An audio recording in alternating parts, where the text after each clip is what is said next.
आपका share market के इस एपिसोड नंबर 2 में स्वागत है। एक बड़ी इंटरेस्टिंग कैटेगरी है आपका ईटीएफ, एक्सचेंज ट्रेडेड फंड्स, जो कि कॉम्बिनेशन होता है ऑफ स्टॉक्स एंड आपका म्यूचुअल फंड्स का। अगर मैं एक इंडिविजुअल हूं अपना जिसके पास ज्यादा समय नहीं है बट इन्वेस्टमेंट करना चाहता हूं और चाहता हूं कि लिक्विडिटी भी रहे, तो ये फंड बहुत काम आता है। सपोजिंग मी एज तरुण, मैं इसमें इन्वेस्ट करता हूं, मुझे पर्सनल इमरजेंसी आती है, मैं बीच में इनकैश करना चाहता हूं, तो इसमें जो मेरा स्टॉक्स वाला पार्ट है वो मैं जाता हूँ मार्केट में रिडीम करता हूँ और विद इन 2 डेज फंड्स मेरे को अवेलेबिलिटी हो जाती है एंड यस मेरे को लिक्विडिटी भी मिलती है इसमें। Now structure of securities market की, सिक्योरिटी मार्केट जो है इसमें दो बड़े अहम इंटरकनेक्टेड सेगमेंट्स हैं आपके। प्राइमरी मार्केट क्या है आपका? प्राइमरी मार्केट में कंपनीज को अगर फंड रेज करना होता है वो सीधा कस्टमर्स के टच में आती हैं। पहला क्या, जिसे कहते हैं आईपीओ, इनिशियल पब्लिक ऑफर। पहली बार जब भी कोई कंपनी इसमें जाती है तो सेबी के, आपका रेगुलेटरी अथॉरिटी, बहुत स्ट्रिक्ट नॉर्म्स होते हैं, ऑडिटेड फाइनेंशियल स्टेटमेंट होने चाहिए। सेकंड, अगर उसके बाद होता है FPO, follow on public offering. उसमें क्या होता है आपका कि अगर बाद में सेम कंपनी को अगर फंड्स की रिक्वायरमेंट होती है तो इसे हम एफपीओ कहते हैं। सेकेंडरी मार्केट्स, यहाँ पर एग्जिस्टिंग जो होती है ऑलरेडी जो एक्सचेंज जो सिक्योरिटीज होती है वो यहाँ पे ट्रेड होती है आपका एक्सचेंज ट्रेडेड। एक्सचेंज ट्रेडेड में क्या होता है आपका organise platforms like NSC and BSC. Over the counter में क्या होता है, डायरेक्ट पार्टीज होते हैं, पार्टी ए पार्टी बी एक दूसरे के साथ ट्रांजेक्ट करते हैं। अब बात करते हैं मार्केट पार्टिसिपेंट्स की। मार्केट पार्टिसिपेंट्स कौन है इधर? यहाँ पे ट्रेडिंग प्लेटफॉर्म्स होते हैं लाइक एनएससी एंड बीएससी, जहाँ पे फेयर डिस्कवरी प्लेटफॉर्म्स होते हैं आपके।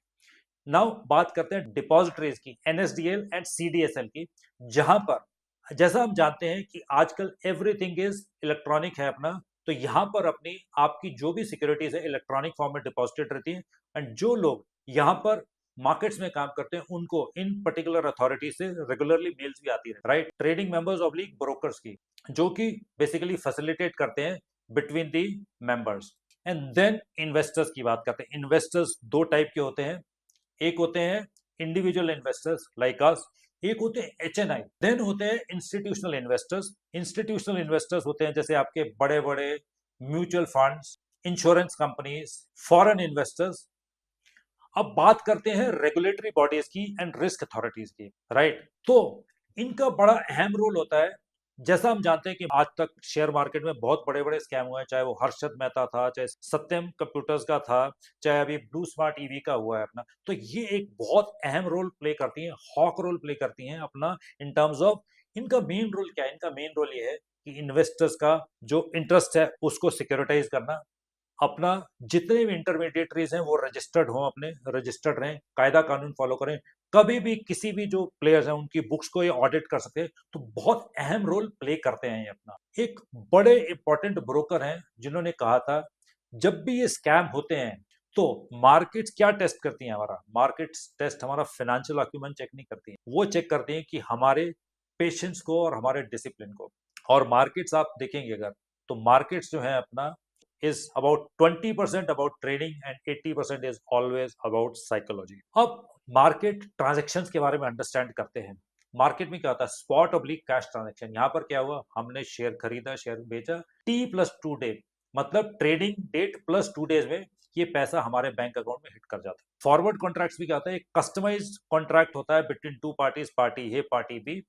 इमेजिन कीजिए मैं एक कॉटन ग्रोइंग फार्मर हूं और एक कंपनी जिसको कॉटन की रिक्वायरमेंट है, तो ये दोनों parties on a future date पे एक रेट और एक डिसाइड कर लेते हैं एंड कॉन्ट्रैक्ट को एग्जीक्यूट करते हैं अपना। इसमें क्या होता है, इसमें ये फायदा होता है कि एज ए प्रोड्यूसर मेरी क्रॉप जो है मेरी सेल इंश्योर होगी एंड एज ए मैन्युफैक्चरर मुझे एक फिक्सड दाम पे मेरे को क्रॉप मिल गई। देन बात करते हैं फ्यूचर्स की। ये एक्सचेंज ट्रेडेड होता है अपना, इसमें अमाउंट, लॉट साइज, प्राइस सब फिक्स होता है। सपोजिंग मैं अमित इन्फोसिस के 100 रुपीज के शेयर इंटू 100, जिसकी कॉन्ट्रैक्ट वैल्यू 1 लाख रुपीज है, उसमें इंटरेस्टेड हूं, बट मैं पूरा नहीं खरीदना चाहता हूं, तो मैं उसका क्या करता हूं, मार्जिन मनी 10%, 10,000 रुपीज देख के 1 मंथ का कॉन्ट्रैक्ट खरीद लेता हूं। नाउ इमेजिन कीजिए 1 मंथ डाउन द लाइन इस 100 रुपीज के शेयर की वैल्यू 110 हो जाती है, तो क्या हुआ, ये 10% का प्रॉफिट मेरे को एज ए मार्जिन मिलेगा, right? I gain it. But अगर यही 10 रुपीज घट जाते हैं, 90 रुपीज हो जाता है अपना, तो इतना ही मुझे घाटा भी होगा। तो इसमें मुझे क्या होता है कि मुझे एट 10% मार्जिन मनी मिलता है, बट इसमें प्रॉफिट एंड लॉस दोनों बराबर का होता है। नाउ अब बात करते हैं ऑप्शंस की। ऑप्शंस में क्या होता है, gives me the right but not the right to sell at a predetermined price। इसमें दो टाइप्स के ऑप्शन होते हैं, कॉल एंड पुट। सपोजिंग मैं एक 100 रुपीज का शेयर है जिसको मैं एक्सपेक्ट करता हूँ 120 रुपीज हो जाएगा, उसको मैं 10 रुपीज के प्रीमियम पे खरीद लेता हूँ, राइट। नाउ उस शेयर की वैल्यू 120 होती है, तो मेरे को उसमें 10 रुपीज का प्रॉफिट हुआ, माइनस मेरा 10 रुपीज जो प्रीमियम दे। 130 140 अगर उसका प्राइस बढ़ता है तो मेरा उतना ही प्रॉफिट बढ़ता रहता है। बट सपोजिंग इसी शेयर की वैल्यू अगर आपकी एक्सपायरी पे 90 रुपीज हो जाती है, 10 रुपीज घट जाती है, 80 रुपीज हो जाती है, 70 रुपीज हो जाती है, तो मैं क्या होता है, I can decide not to sell this. तो उसमें मेरा लॉस क्या है, मेरा loss is equal to my premium paid. तो इसमें आपका प्रॉफिट का तो अपसाइड है, बट आपका जो लॉस है उसका downside equal to premium paid. But option selling में उसका रिवर्स होता है। आज हमने देखा शेयर मार्केट को, हमने डिटेल्ड में कवर किया, हमने इसमें जाना कि इसकी इतिहास क्या है, कैसे ये मार्केट इवॉल्व हुई, कौन इसके मेन प्लेयर्स हैं, जो प्लेयर्स हैं वो क्या करते हैं, कैसे डील करते हैं एक दूसरे के साथ में, रेगुलेटरी बॉडीज है उनका क्या रोल है अपना। आई होप ये इन्फॉर्मेशन आपको अच्छी लगी होगी, आपको समझ में आई होगी, पसंद आई होगी। अगर ये वीडियो आपको अच्छा लगा तो इसको ढेर सारा लाइक शेयर एंड सब्सक्राइब कीजिएगा।